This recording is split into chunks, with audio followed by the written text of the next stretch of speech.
하나님께서 우리를 도와주시옵소서. 하나님을 사모하는 간절한 마음으로 이곳에 왔습니다. 하나님 아버지여, 말씀에서 변치 않는 믿음을 찾게 하시고 그로 말미암아 모든 것이 온전하게 제자리 잡도록 도와주시기를 예수님 이름으로 기도하옵나이다. 아멘. 아멘.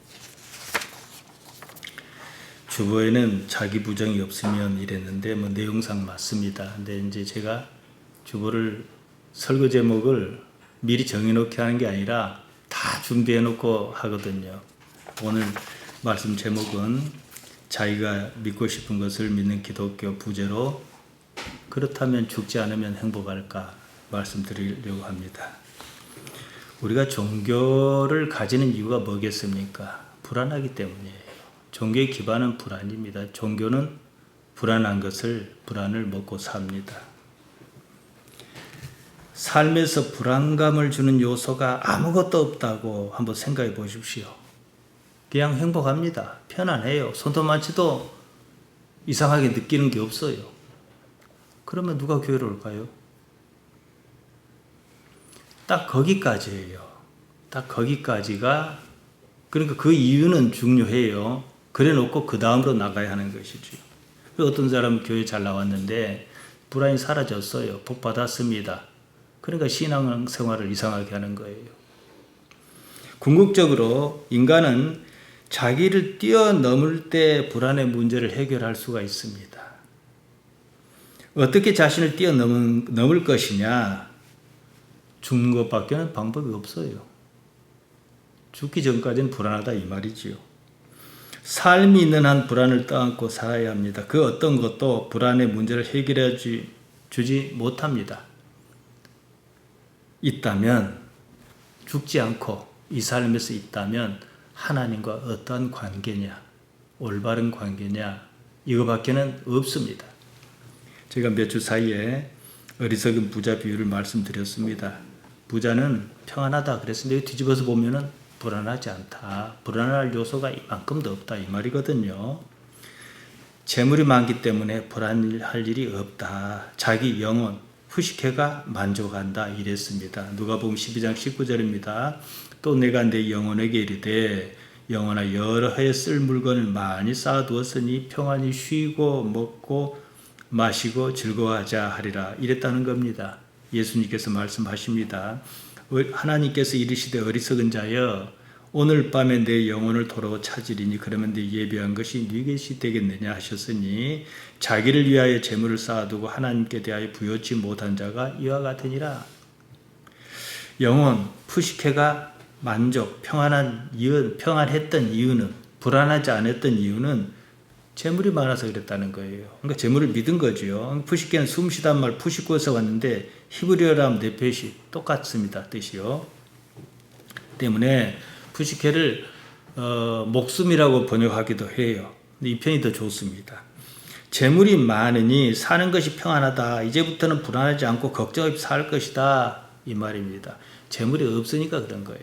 막상 생겨버리면 우리보다 훨씬 돈을 많이 가진 사람들이 뭐가 아쉬워서 마약하겠습니까? 부자는 하나님과의 관계, 여기서 중요한 건 하나님께 대하여 부여치 못한 자. 그러니까 하나님께 대해서는 고려하지 않았다는 거예요. 내가 하나님과 어떤 관계를 지으며 살까? 그것으로 고민한 흔적이 없습니다. 목숨, 푸시케의 주인이신 하나님께서 오늘 밤 내 푸시케를 도로 찾으실 것이다. 그러니까 그냥 극단적으로 말씀하신 거예요. 네 죽으면 그만인데 그거 누구 것이냐 이거지요. 내가 그러라고 생각한 평안이 가능하긴 하겠느냐 이 말씀입니다. 그래서 평안히 쉬다는 말 아나파고입니다. 안식하다, 안식. 우리 되게 이제 어떤 사람이 죽으면 좋게 말해서 안식한다고 그러지 않습니까? 뭐 안식할런지 안 할런지 내가 어떻게 알겠습니까? 어쨌든 좋게 말해서 그래요. 영혼, 푸시케가 아나파오, 평안을 누릴 수 있는 단 하나의 조건을 들려면 하나님밖에는 없습니다. 목숨, 푸시케, 영혼의 근본이 뭐냐? 하나님이시기 때문에, 하나님으로 말미암기 때문에 그렇다는 것이죠. 그러니까 우리는 무엇이든 간에 본질적인 문제에서 답을 찾아야 해요. 이거 해결하면 또 이거 해결하면 또 이거. 이런 것은 본질적인 게 아니에요. 잠시 유익할 뿐이지요. 나의 본질인 하나님과 관계에서 불안을 해소할 수 있다. 이겁니다. 시편 42편 11절 이렇게 말합니다. 42편에는 뭐 이런 말이 연속적으로 나와요. 내 영혼아 내가 어찌하여 낭망하며 어찌하여 내 속에서 불안하여 하는고 너는 하나님을 바라라. 나는 내 얼굴을 도우시는 내 하나님을 오히려 찬송하리로다. 결론은 이거예요. 왜 불안하느냐? 하나님을 바라라. 그런 불안이 없어질 것이다. 이 말이에요. 시편 42편 전반이 하나님과의 절실한 관계를 말합니다. 그래야 사는 것 같이 산다. 사실 불안하기 때문에 하나님을 찾은 건 맞아요. 그러면 일단 하나님을 찾았으면 이제 방향을 올바르게 잡아야겠지요. 시편 기자가 일단 제대로 짚었습니다. 영혼이 낭망하고 불안하다 그랬습니다. 영혼, 구약 성경은 히브리 말입니다. 네페시입니다. 신약 성경 헬라 말입니다. 푸시케입니다. 같이 쓰입니다. 하나님께서 인간을 만드실 때 어떠하셨는가? 창세기 2장 7절입니다. 여호와 하나님께서 흙으로 사람을 지으시고 생기를 그 코에 불어 넣으시니 사람이 생명이 된지라. 생기, 두 가지 단어가 붙은 겁니다. 살아있는 기운이단 말이지요. 그러니까 활발하고 힘찬 기운. 그러니까 누군가가 막 역동적인 뭐라 합니까? 생기가 있다. 얼굴이 막 좋아 보이고 뭐가 들떠 그러면 생기가 있어 보인다 그러지 않습니까? 살만해지면 이제 사는 것 같다 그러잖아요. 기운에 해당하는 말이 네시아마입니다. 이 말은 숨쉬다, 숨이 차다, 나샴에서 유래했는데요. 네페시와 동의어입니다. 조금 이해하기 어려운데요. 정리하면 일단 이렇습니다. 우리가 현재 이 육체를 가지고 사는 동안에 접근할 수 있는 건 뭐예요? 푸시케, 히브리 말로는 네페시입니다. 목숨이잖아요. 영은 아닙니다. 아직은요. 영이라는 것은요. 육체의 영향력이 완전히 없어진 상태여야 해요. 하나님께서는 영이시다. 이 말은 뒤집어서 뭐예요? 육체가 없으시다 이 말이에요. 그럼에도 푸시케를 갖다가 목숨이라고 하지만 영혼 이렇게 해서 좀 뭐 중간 단계 비슷하게 쓰는 이유가 있어요. 그렇게 번역하는 이유가 푸시케는 푸뉴마의 전 단계다 이렇게 이해하고 쓴 것이 분명하다 이겁니다. 때문에 재물 때문에 푸시케가 푸뉴마를 사모해야 하는데 재물 때문에 이걸 차단해 버리는 거예요. 관심이 푸뉴마이신 하나님께 가 있지 않고 여기 가 있단 말이에요. 근데 이래가지고 계속 살면 좋겠는데 오늘 밤에 내 푸시케가 끊길 것이다. 어떻게 할래 이 말이죠. 잘 먹고 그동안 잘 살았는데 다 좋다. 오늘 밤에 숨이 끊어질 것이다. 어떻게 할래 이 말이죠. 그 앞에 단계 그 다음을 준비를 못했다는 거예요. 하나님께서 흙으로 사람을 지으시고 사는 푸시케, 네페시를 코에 불어넣으셨습니다. 그때부터 숨쉬는 인간이 생겨났습니다. 그러면 그 사람이 평생을 살면서 나에게 숨을 주시니, 그래서 우리가 하나님을 아버지라 그렇게 부르는 이유가 뭐예요? 나를 낳았다.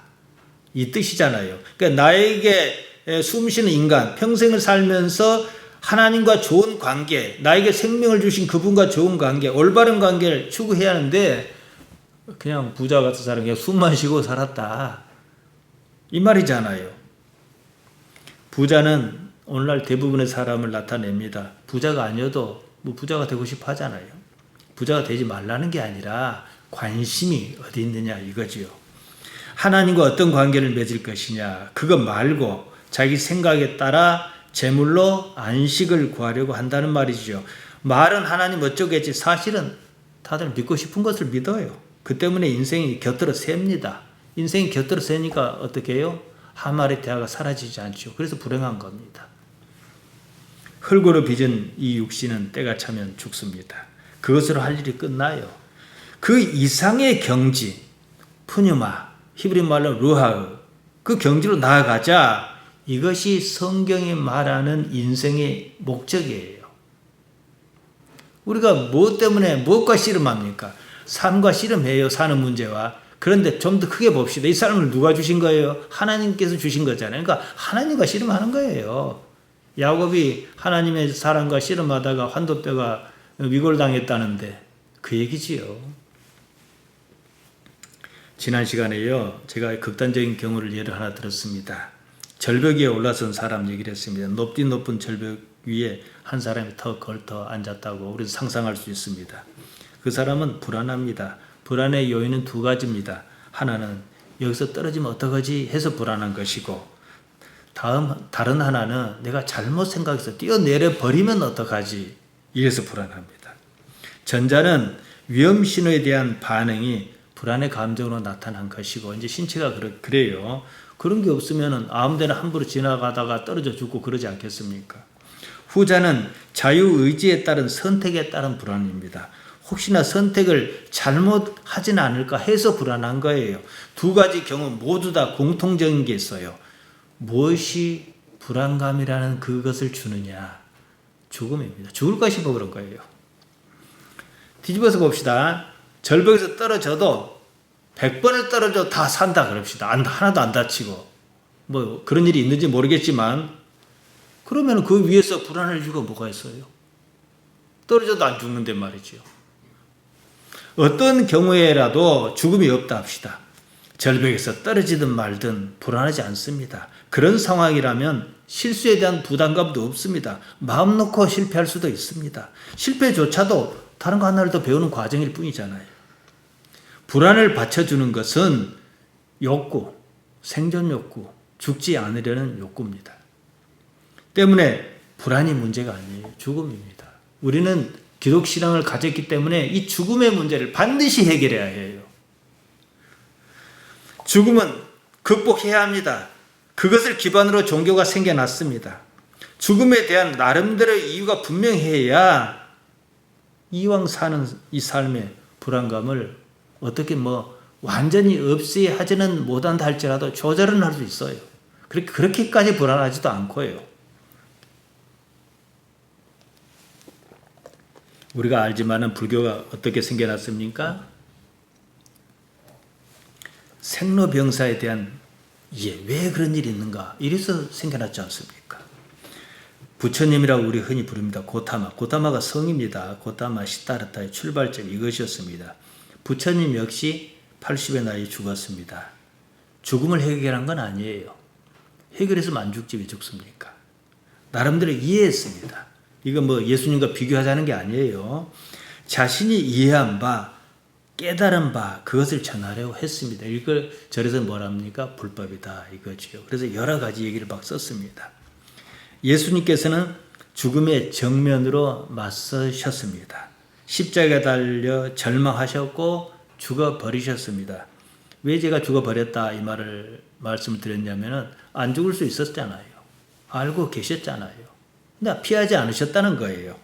완전한 죽음이었다는 사실, 그렇게 죽을 이유도 없었고 죽지 않을 방법이 있었는데도 그 방법을 선택하지 않았다는 거예요. 왜 그랬냐는 거예요. 왜 그랬냐.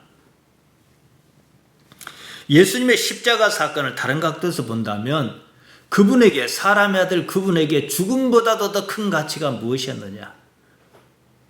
이거예요. 하나님 아니었습니까? 우리에게 가장 큰 가치, 물론 지금 당장 내가 죽어야 한다 그러면은 우리는 해결해야 할 일이 많기 때문에 좀 시간을 주십시오 하겠지요. 그러나 궁극적으로 볼 때 지금 나에게 죽음을 넘어서는 가치가 있느냐는 거예요. 자신의 삶을 버리는 한이 있더라도 하나님 아버지를 얻고자 하셨습니다. 아버지와 관계는 내가 설령 목숨은 포기할지언정 아버지와 관계는 포기할 수 없다. 이것이었습니다. 자연인으로서의 삶은 한계가 분명합니다. 얼마 지나지 않아 죽습니다. 죽으면 다 끝나죠. 예수님께는 삶은 죽으면 다 끝나는 그런 것이 아니라는 어떤 그런 인식이 있었다는 거예요. 그것이 확고하지 않는데 어떻게 죽어요? 생각해 보세요. 살아날 줄 알아야 죽지요. 우리는 살아날 줄 모르기 때문에 죽음이 두려운 거예요. 또 그렇게 그 죽음 이유가 어떤 환경이 있을지 모르기 때문에 겁나는 거지요. 예수님께서는 고맙게도 사흘 만에 다시 살아나셨습니다. 부활 사건은 자신에 의한 삶이 아니란 사실을 말합니다. 그래서 부활 전의 모습과 이 모습이 좀 다르잖아요. 하나님에 의한 삶, 기존과는 다른 삶의 방식을 말합니다. 거기서 죽으면 더 이상 의미가 없어요. 하나님을 온전히 아버지로 모시며 평생을 산 사람이 있다 그럽시다. 우리가 딱 보니까 우리식으로 얘기하면 신앙이 좋아요. 하나님 아버지 아니면 죽는다 이렇게 사는 사람이 있다 그럽시다. 그 사람에게 죽음이라는 게 무슨 의미가 있을까요? 없어요. 의미가요. 우리 인생은 이 문제입니다. 하나님 아버지가 그렇게 절실하냐 이거죠. 그래서 제가 시편 42편을 말씀드린 겁니다. 우리의 지금 현실에서 죽음은요, 삶을 보다 명확하게 합니다. 죽음이 있기 때문에 애써 살려고 그래요. 안 죽으려고 그러지요. 또 그 때문에 어떤 일에 대해서 불안을 느끼고 그럽니다. 살려니까 불안한 거예요. 전쟁에서 그냥 포탄이 쏟아지고 총알이 여러 팍 지나가고 옆에 동료가 피를 흘리며 죽고 처음에만 무섭지 계속 그런 일이 발생하면은 그냥 감각이 무뎌져요. 왜냐? 에라 이제 죽으면 죽고 말면 말고 내 의지로 안 된다 생각이 딱 들어버리는 거지요. 죽지 않으려니까 불안하고 무서운 거예요. 그렇다면 아예 죽음에 우리가 직면해 보자는 거예요. 죽지 않으려만 할 게 아니라 죽음이 없다면 나에게 무슨 일이 일어날까? 죽음이 없는 삶이라면 그 삶의 형편은 어떨까? 따져보자는 겁니다. 다들 안 죽으려고만 했지 죽음이 없는 삶은 생각도 안 해봤을 겁니다. 그러니까 답이 없는 거지요. 예수님을 믿는다고 하면서 잘 먹고 잘 어떻게든 잘 살아볼까 했지 죽을 생각은 안 했어요. 십자가가 뭡니까? 죽음이에요. 왜 죽는지 죽음 없이는 삶도 없지 않습니까? 현재로서는요. 죽음을 넘어서지 못한 삶은요, 사실 살아도 삶 같지 않은 삶의 연속일 뿐입니다. 죽지 않을 방법을 연구한 데가 있어요. 세계에서 제일 돈이 많은 데가 구글이라는 회사 아닙니까? 그리고 앞선 회사잖아요. 그런 회사는 앞을 보고 돈을 투자합니다. 그러니까 뭐 검찰에서 누구를 조사한다 그래도 다 돈이 어디로 흘러가는 거 뒤져보면 알아요. 우리도 돈이 어디로 흘러가는가 뒤져보면 알아요. 돈이 하나님을 사랑하는 쪽으로 흘러간가 그러면 신앙심 좋은 거고 전혀 거기는 안 가고 이상한 데로 가면 거기에 관심이 있어요. 그걸로 가잖아. 집 사는 데로 돈이 자꾸만 간다 그러면은 투기하는 거잖아요. 구글은요 7년 전부터 비밀리에 노화 치료를 연구하고 있습니다. 이게 이제 본인들은 안 밝혀도 드러났어요. 거기다 엄청난 돈을 들이고 있습니다. 이게 미국의 유명한 시사집 타임지가 있잖아요. 타임지 겉 표지는 상당히 상징적 의미가 있고 중요해요. 우리나라 뭐 대통령도 한번 나오고 그랬는데요. 표지에 영어로 크게 구글을 그 마크가 있고 Can Google solve death? 이런 말이 쓰여 있어요. 구글은 죽음을 해결할 수 있을까? 죽음 문제를 지금 해결하려고 하고 있다 이 말이잖아요. 가능할 것 같으니까 거기다 돈을 들이는 거예요. 그 사람들은 멍청이 아니거든요. 요새 돈 가장 많이 지금 당장 우리가 피부로 느끼게 돈 많이 버는 회사가 어디입니까? 백신 회사잖아요. 옛날 같으면 부작용에 대한 책임도 져야 하는데 책임 안 져요. 그럴 시간도 없고 그러니까 책임 안 진다는 각서 받고 각국의 나라에 공급하고 그것도 못 사서 난리잖아요. 요즘 세상은 돈이 어디로 모이는가 그 추세를 보면 세상이 어디로 가는지 보입니다. 뇌과학자 정동선이라는 사람이 있습니다. 그 사람이 소개한 내용을 참고해서 말씀드립니다. 우리가 아는 바 세계에서 제일 돈이 많은 사람이 누굽니까? 뭐 더 많은 사람이 있을 수도 있겠습니다만 알려진 바에 따르면은 아마존 창업자 제프 베이조스 아닙니까? 또 한 사람인데 이 사람 우리에게 잘 알려져 있지 않아요. 러시아 사람 유리 밀러입니다. 이 사람은요 매우 영리한 사람입니다. 그리고 과학자기도 해요.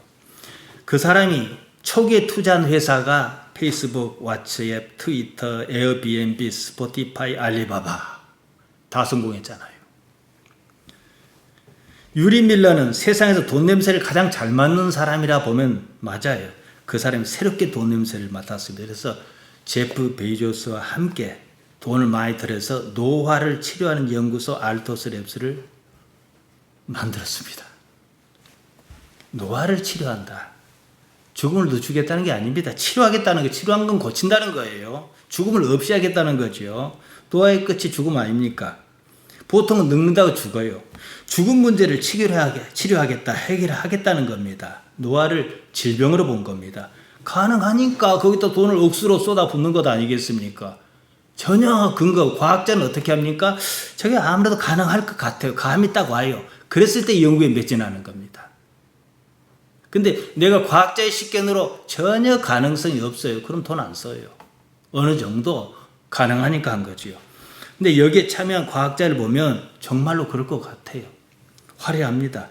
노화 방지와 회춘 기술인 만능 줄기세포 세계 최고 권위자 후안 카를로스 벨몬테 박사가 참여하겠다고 했고, 유도 만능 줄기세포, 이걸 역분화 줄기세포라고 하는데 최고 권위자가 일본 사람입니다. 야마나카 시냐 교수인데 이 사람 정말 대단한 사람입니다. 2012년에 노벨 생리의학상을 수상해서가 아니라 야마나카 인자라고 이름 붙인 4개의 유전자를 발견한 사람입니다. 또 작년에 크리스퍼 유전자 가위 기술로 노벨 화학상을 수상한 제니퍼 다우드나 교수도 이 여자인데 자문으로 참여합니다. 인간이 유전자에 손을 댔다. 흔히 하는 말로 신의 영역에 들어섰다 이 말이에요. 바꿀 수 있잖아요. 그들은 과학자입니다. 그냥 과학자도 아니에요. 가능하다 싶으니까 덤비는 거예요. 알토스랩스에서는 기본 연봉으로 100만 달러, 우리 돈으로 12억 정도 합니다. 기본으로 주고 조건은 하고 싶은 대로 연구하라는 거예요. 이들이 이렇게까지 하는데 그럴 만한 과학적 근거가 있습니다. 노화 치료, 즉 회춘이 가능하다는 것인데 이 가설을 뒷받침하는 책이 하버드대학교 의과대학 데이비드 싱클레어 박사가 쓴 노화의 종말입니다. 싱클레어가 힘주어하는 말이 있습니다. 노화는 정상적인 작용이 아니라 질병이다. 치료가 가능하다. 이거거든요. 사실 우리가 어떤 특정한 병을 앓고 있어 암이든지 무엇이든지 유전자 문제예요. 유전자만 딱 고쳐버리고 유전자 가위로 딱딱 잘라내고 정상적인 걸 집어넣고 정보를 올바르게 주면은 회복하는 거예요. 늙어서 죽을 필요가 없는 거죠. 우리 몸은 유전자로 만들어집니다. 유전 물질을 한마디로 정보 나열입니다. 생체 유지, 그 생존이란 DNA를 계속해서 복사하는 과정입니다. 복사 과정에 손상이 있는데 이것을 노화다. 싱클레어는 이렇게 얘기합니다. 그러니까 우리가 이런 걸 이제 복사하겠다가 되고 복사를 해요. 근데 이제 이게 이제 원본이란 말입니다. 계속 복사한 걸 또 복사하고 그걸 갖다 놓고 또 복사하고 또 복사하고 나중에 어떻게 돼요? 팩시밀리 수신하면 글자가 뭉개져도 못 알아본 거 똑같아요. 이것과 같아 그런 거예요. 근데 싱클레어는 이걸 바꿔보자. 디지털 복사를 했다 생각해봐라. 디지털은 1000번을 복사하든 10,000번을 복사하든 원본과 똑같습니다. 암에 걸릴 수 있는 유전자를 가지고 있습니다. 그런다고 모두 암에 걸리는 건 아니에요. 이것을 결정하는 것을 후성 유전체라고 합니다. 후성 유전체가 어떤 결정하냐에 따라서 암을 가진 유전자를 갖고 있음에도 안 걸릴 수도 있는 것이고 이렇다는 거죠. 여기에 어떤 이유로 문제가 생기는 것이 노화다 이렇게 봅니다. 이걸 조절하는 물질을 외부에서 어떻게 투입할 것이냐 이걸 연구하겠다는 것입니다. 말씀드린 대로 나름대로 가능하다 싶으니까 다들 덤비는 거예요. 여기서 질문이 하나 있습니다. 이제 그렇다 그럽시다. 우리가 노화의 문제를 해결했다 그래 안 죽어요. 계속 삽니다. 오히려 더 젊어집니다. 피부가 늙는 것이 아니라 그냥 내가 원하는 가장 그 시점으로 탱탱하게 산다 그럽시다.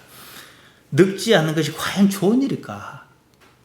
죽지 않고 계속 사는 이 삶이 과연 좋을까? 과학자들이 그런 걸 발견하든지 말하든지 간에 저는 목사로서 기독 영성가로서 이 질문을 해야 하는 거예요. 이거 말씀드리려고 근거도 없는 걸 가지고 자꾸 얘기하면 복잡하니까 일단 근거를 제시해 놓고 일단 가능하게 보이잖아요.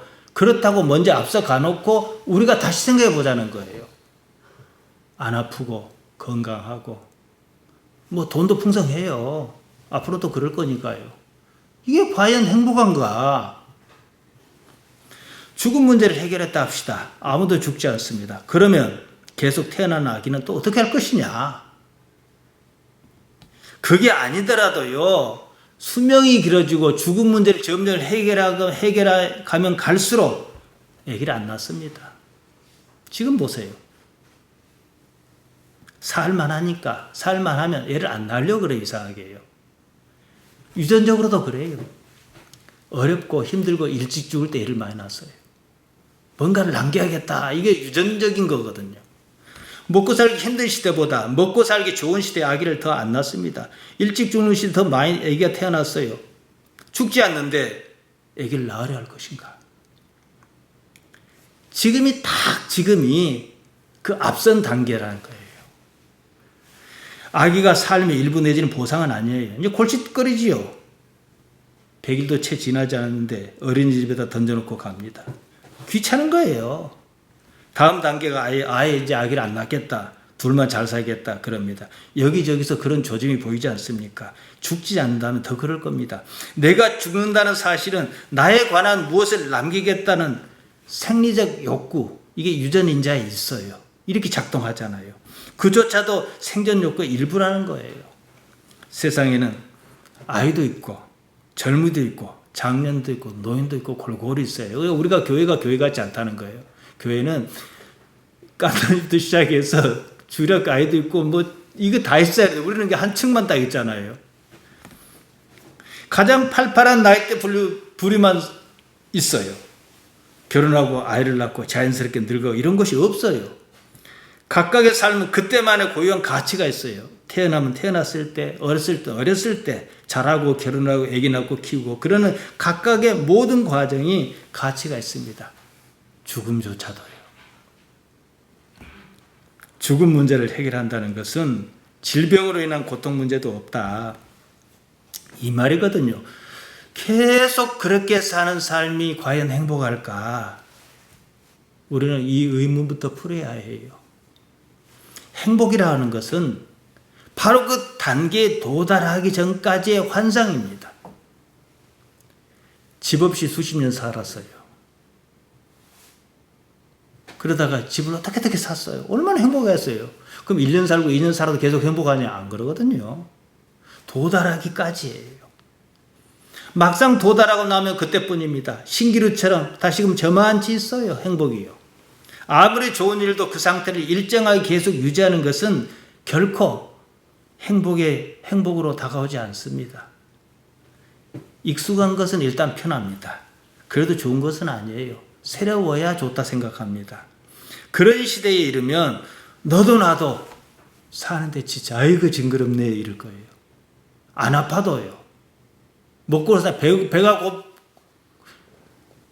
골지 않아도요.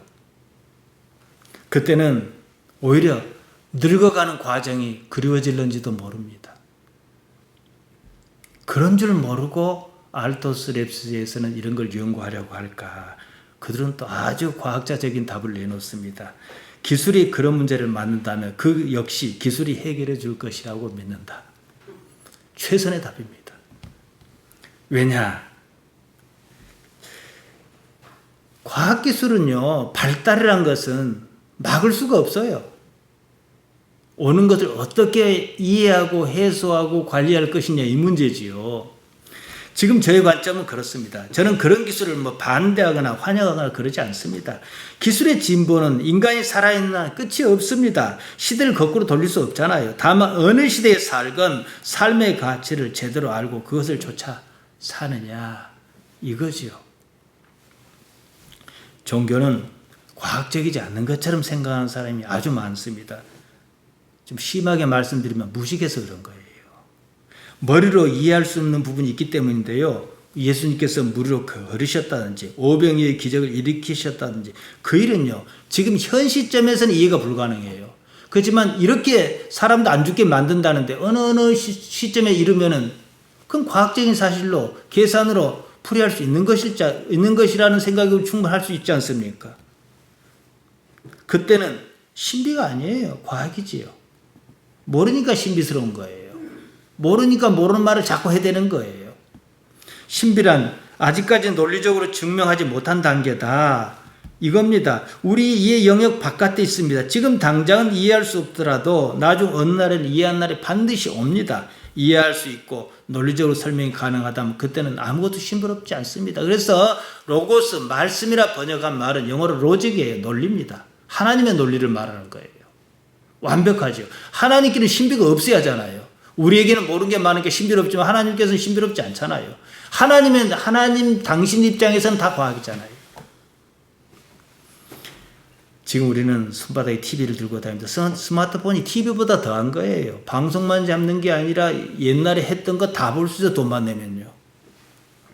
이런 시대가 있는데 옛날에 돛담배를 타고 노를 젓고 다니던 시절이 있어. 그런데 그냥 옆으로 하얀 요트가 쌩 지나가고 그 꼭대기에 하얀 옷을 입은 선장이 있어. 그 사람들은 예수님이신가 이럴 거예요. 우리는 과정을 아니까 그렇게 생각 안 할 뿐이지요. 과학은 경험에 따른 합리성으로 모든 것을 설명합니다. 복잡한 말 같지는 별것 없습니다. 확실히 아는 것만 말해요. 우리가 생각해 봅시다. 제가 어렸을 때 TV가 등장했는데요. 한동안 흑백 TV였다가 1980년 12월 1일 날 처음으로 KBS에서 칼라 TV를 송출했습니다. 그리고 이제 88 올림픽 맞고 어쩌고 했죠. 옛날 TV 보세요. 12인치도 크다고 요만한데 지금은 애들 모니터 그보다 훨씬 커요. 뒷꼭지가 요만큼 나왔어요. 지금 이 상황을 본다면 놀라고 또 놀라고 그럴 겁니다. 우리가 모르는 영역이 얼마인지 모르지만 세월이 가면 갈수록 우리가 모르는 영역이 점점 좋아질 것입니다. 하나님께서는 모르는 게 없잖아요. 세월이 가는 것만큼 신비의 영역은 줄어들 수밖에 없습니다. 지구가 태양 주변을 돈다고 하면 마귀라고 죽이려 한 때가 있었습니다. 그때 마귀가 왜 지금은 마귀가 아니냐 이거예요. 본다고 보는 것이 전부는 아닙니다. 요한복음 9장에는 소경으로 태어난 사람 얘기가 나옵니다. 여기서 가장 중요한 사실이 뭐냐 그러면은 소경 앞을 못 보고 태어난 사람이 눈을 떴어요. 그는 예수님을 알아봤단 말이에요. 그럼 처음부터 눈을 뜨고 세상을 사는 사람 더 잘 알아봐야 하잖아요. 근데 못 알아봤다냐. 무엇이 차이가 있냐는 거예요. 아니 이들은 유대인이잖아요. 유대인이 어떤 사람입니까? 우리를 구원할 구세주가 오실 것이다. 다윗의 자손에서 오실 것이라고 성경이 기록했고 그걸 그렇게 기다렸잖아요. 그리고 어떤 사람이 딱 나타났으면 저 사람이 그분인가 항상 이렇게 봐야 하잖아요. 근데 아니라는 거예요. 무엇이 그렇게 하는가? 요한복음 9장 41절입니다. 예수께서 가라사대 너희가 소경이었다라면 죄가 없으려니와 본다고 하니 너희 죄가 너희 한 마리 태아가 그저 있느니라. 이 구조란 거지요. 자기가 본다고 하는 그것 때문에 한 마리 태아에 빠져 불행합니다. 삶이 불행한 것은 다른 거 아니에요. 자기 관념을 믿었기 때문이에요. 꼭 보아야 할 것을 봐야 하는데 그것도 못 봐요. 무엇이 뜬 눈을 소경으로 만들어 버렸는가? 눈을 떴다는 사실이 문제입니다. 자기 관념이 개입했습니다. 나다나엘도 처음은 그랬잖아요. 빌립이 이제 예수님을 확인하고는 나다나엘에게 얘기했어요. 우리가 찾던 바로 그 사람이다. 그랬더니 나다나엘이 뭐라 했습니까? 요한복음 1장 46절에 보면 나사렛에서 무슨 선한 것이 날 수 있느냐? 자기 관념이잖아요. 이제 그럼에도 나다나엘은 빌립을 따라 나섰다는 사실이 중요하지요. 유대인은 자기 생각을 믿었습니다. 예수님 앞에 두고서 이는 요셉의 아들 예수가 아니냐? 그 부모를 우리가 아는데 구세주일 리가 없다. 그들 관념이잖아요. 메사가 이랬습니다. 지금도 그래요. 다들 자기 관념을 믿어요. 육체의 관성에 따라 믿고 싶은 것을 믿습니다. 보는 것 자체는 문제가 아니에요. 눈은 보라고 만들었으니까 본다고 하는 그것이 문제가 아니라 이 안에 있는 해석이 문제라는 거죠. 자기 관념에 따른 해석, 자기 판단을 믿은 것 때문입니다. 자기 관념의 해석을 믿은 것, 믿음에서 이 문제는 끈덕지게 따라붙습니다. 예수님께서 자기를 부인하고 자기 십자가를 지라 그러셨습니다. 그 말은 뭐겠어요? 관념의 자기죠. 우리가 잘 아는 얘기입니다. 장님 5이 코끼리를 만졌습니다. 첫째 사람은 다리를 만지고 둘째 사람은 배를 만졌습니다. 그런 식으로 셋째 사람은 귀를 만지고 넷째 사람은 코를 만지고 다섯째 사람은 꼬리를 만졌습니다. 자기가 경험한 것을 가지고 코끼리를 설명하려고 합니다. 그거 어떻게 설명하겠습니까? 다리 만진 사람은 코끼리는 기둥 같다 할 것이고 배를 만진 사람은 두툼한 벽 같다 할 것이고 귀를 만진 사람은 무슨 김치 부침개 같다 그럴 것이고 코를 만진 사람은 물호수 같다 그럴 것이 아니겠습니까? 꼬리를 만진 사람은 무슨 회초리 같다 그럴 것이고 이 5명 자체가 얻은 정보는 거짓은 아니에요. 사실 맞습니다. 문제는 각각이 얻은 적은 정보량을 가지고 전체는 자기의 상상력으로 채웠다는 게 문제예요. 거기에 자기 관념이 개입합니다. 알지 못하는 상당한 부분을 자신의 관념으로 채워넣습니다. 그래서 불교에서 하는 말이 산은 산이고 물은 물이다 이거예요. 관념을 개입시키지 말아라 이거예요. 그래 놓고 그게 맞다는 거예요. 유대인이 지금 우리가 저 사람이 부모라는데 아버지가 요셉이고 어머니가 마리아 아니냐? 틀린 말은 아니지요. 그 이면에 무엇이 자기가 믿고 싶은 걸 믿었기 때문에 그분이 예수님 구세주라는 사실을 바라볼 능력이 없었던 거예요. 기둥이든 물어서든 무슨 부침개든 자기 관념의 소재입니다. 코끼리를 직접 설명할 수 있는 요소는 아닙니다. 그 때문에 5세 경험을 살려 거꾸로 재조립하면 코끼리가 나오지 않습니다. 괴물이 나옵니다. 지구가 태양 주변을 돕니다. 우리 눈으로 보기에는 아무리 봐도 태양이 우리 사는 지구를 돕니다. 아침에 떠서 저녁에 지잖아요. 본다는 것이 다냐? 이 문제를 간과한 것입니다. 여러 가지 과학적 근거와 추론을 통해서 지구가 태양 주변을 돈다고 하니까 하나님의 창조 섭리를 부정한다며 마귀라며 잡아 죽이려던 때가 있었습니다. 지금이라 해서 달라진 것 아니에요. 지금 예수님께서 나타나신다면 과연 알아볼 수나 있을까? 10처녀 중에 지혜로운 처녀처럼 뭔가 의식이 준비를 하고 있어야 알아보지. 지금 나타나면 못 알아보고 옆에 살짝 앉아도 누구세요? 그럴 거예요 아마.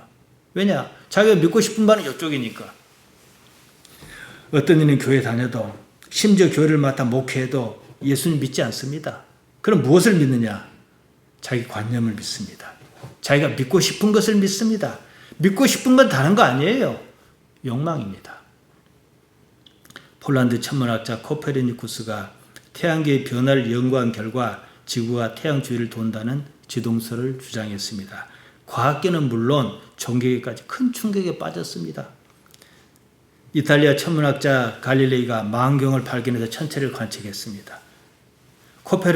코페르니쿠스의 주장이 사실이라는 것을 확인했습니다. 그러자 교황청이 좀 오라 그랬어요. 종교재판에 붙였습니다. 주장을 철회하라 그랬지요. 지금 우리 관점에서 생각해 보면 지구가 태양 주위를 돈다는 것을 종교재판으로 해결할 수 있는 문제냐 이 말이에요. 종교재판에서 망치를 두드리면 지구가 태양 주위를 돌고 안 두드리면 안 도냐 이 말입니다. 우스꽝스럽기까지만 하지만은 그 당시로서는 심각한 문제에서는 마찬가지로 지금 우리의 믿음을 흔드는 심각한 일이 나중에는 얼마든지 우스꽝스러울 수 있다 이 말이에요. 옛날 사람들은 왜 그렇게 바보처럼 살았는고 이럴 거 아닙니까? 내가 믿는다고 해서 태양이 거꾸로 뜨지도 않습니다. 믿음은 내가 믿고 싶은 그것을 믿는 게 아닙니다. 믿어야만 하는 그것을 믿는 것이 믿음이지요. 자기 부정이 없고 자기 관념을 믿을 때 이처럼 어리석은 일은 얼마든지 일어날 수가 있습니다. 기독교의 표지, 제가 표지란 말을 썼습니다. 십자가입니다. 자기를 버려 하나님을 얻고자 하는 그것입니다. 예수님 믿는단 말이 이거지요. 예수님께서 가지고 사셨던 삶의 가치를 믿겠다. 이것 아니겠습니까? 예수님의 생각을 내 생각으로 맞춰 살겠다는 거죠. 지금 우리 주변의 기독교, 우리 눈에 비치는 기독교 표지는 무엇입니까? 욕망이에요. 십자가 아닙니다. 십자가는 예수님 혼자서 지시라 그럽니다. 그럼 기독교가 뭐냐? 자신의 욕망을 성취하기 위한 방편입니다. 그런 건 기독교 아니에요. 이름만 기독교지 그냥 무교신앙입니다. 거의 대부분의 목사가 무당짓 해서 먹고 삽니다. 절을 보세요. 우리는 절이 이제 너무 동네이니까 막 그러는데 이게 불교 만자 이 기호가 있다 해서 다 절입니까? 무당집이 태방이잖아요.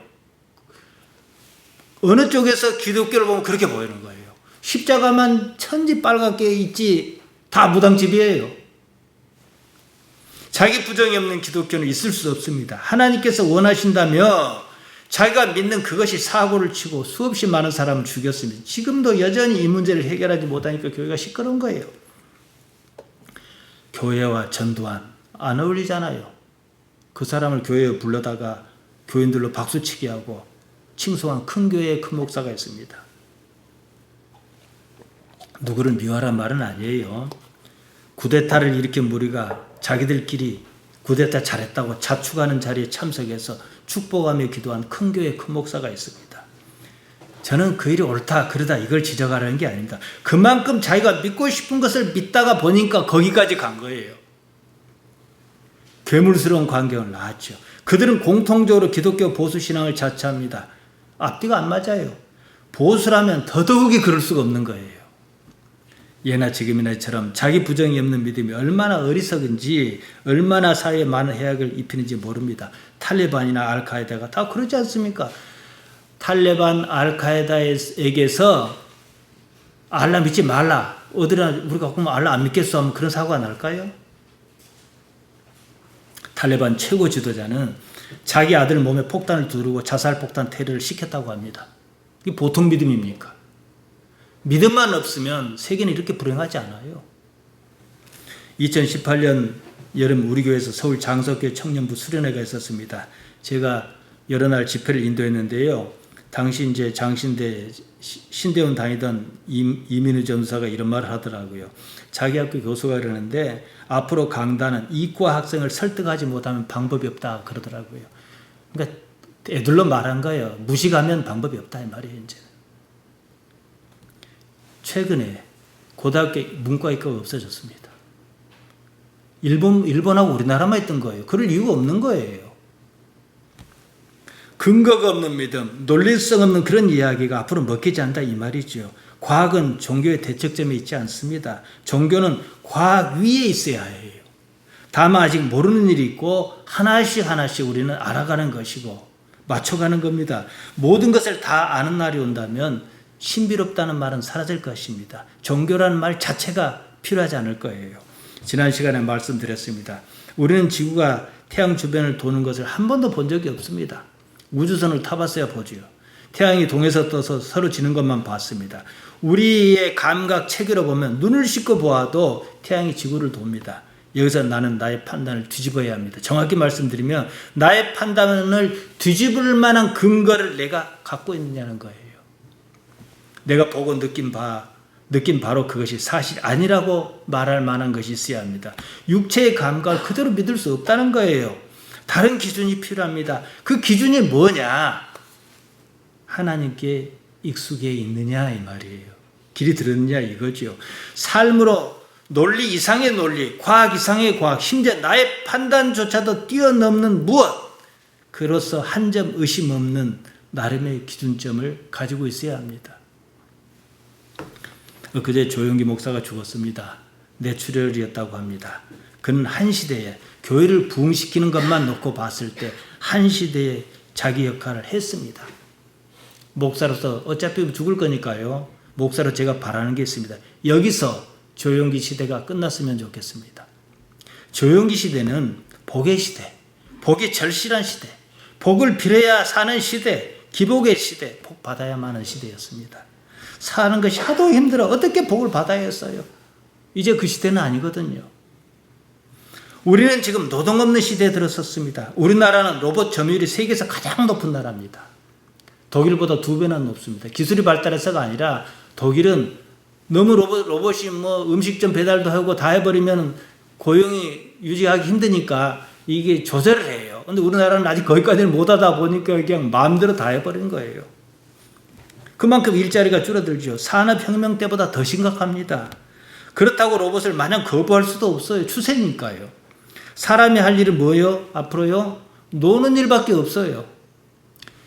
집사님 농사 지셨지요? 금년 가을부터 트랙터가 혼자서 씨 뿌리고 갈고 다 합니다. 농진청에서 그거 지금 테스트하고 있어요. 바로 얼마 전에 트럭 대여섯 대를 운전사 혼자가 끌고 가는 걸 시연해서 성공했습니다. 뒤에 운전사들은 그냥 커피 마시고 있으면 돼요. 사고도 안 나요. 앞에 차 따라가요. 누가 끼어들으면 거리를 넓히고. 앞으로는 운전사 없어질 것입니다. 근데 노는 일밖에 없다 보니까 일할 데도 없잖아요. 그 정부에서 어떻게 해요? 국민에게 돈 준 거예요. 지금 25만 원에서 왜 준 줄 아십니까? 앞으로는요, 일을 하자 해도 할 데가 없어요. 지금 노인 일자리 사업에다 해갖고 숫자 부풀리려고 하잖아요. 아니, 쓰레기 몇 개 주면 또 돈 줘요. 돈 줄 구실 찾느라고 야단이에요. 일자리가 없어요. 왜냐? 왜 돈 줍니까? 우리가 이뻐서 줄까요? 아니에요. 로봇이 다 해버리고 우리가 수입이 없으면 경제 자체가 안 돌아가 버려요. 그러면 로봇도 또 서요.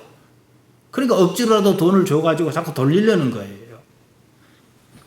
이런 시대일수록 더욱 삶이 무엇인지 깨달아야 그나마 살 수 있습니다. 깨닫지 못하면 자신을 싫어하고 자신에게 짓눌려 살 수밖에 없다는 것입니다. 못 사는 것도 아닌데 삶이 행복하지 않아요. 정말로 재미없는 시대, 기대할 것이 아무것도 없는 시대를 살아야 한다는 거예요. 죽자 해도 잘 죽어지지도 않습니다. 죽으려고 하면 어떻게든 살려놔요.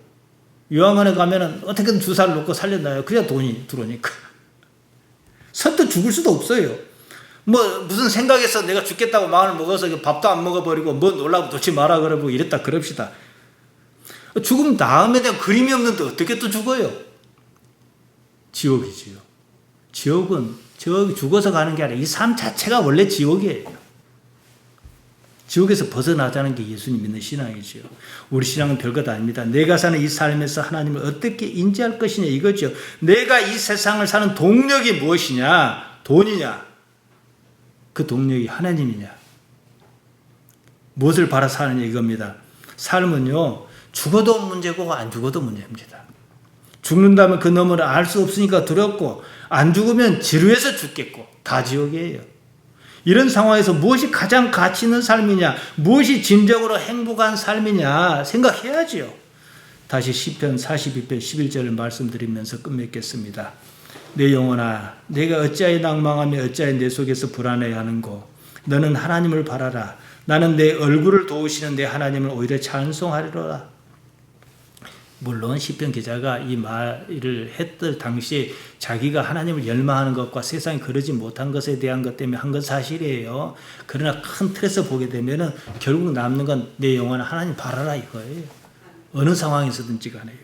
하나님 바라는 것밖에는 답이 없다 이 말이에요. 그러니까 우리 집사님들 한 삭고 계단 없애고 내고 이러기도 하고 어떻게 하면은 교회 안 나올 핑계를 없애볼까? 이게 목사의 고민이에요. 그러니까 내가 지팡이 짚고 요 앞에서 콕콕 걸어 죽을지라도 가겠다. 이런 마음을 일단 가지셔야 해요. 예수님 믿는다는 말은 예수님의 시야로 세상을 바라보겠다. 예수님의 관점으로 세상을 살게 이겁니다. 예수님께서 무엇을 바라고 그분이 무엇을 바라고 세상을 사셨겠는가? 하나님 아버지를 최고 가치로 삼기를 바랍니다.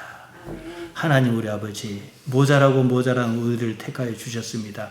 영혼의 세계를 바라보는 안목과 그림을 그릴 수 있는 능력을 주옵소서. 예수님 이름으로 기도하옵나이다. 아멘.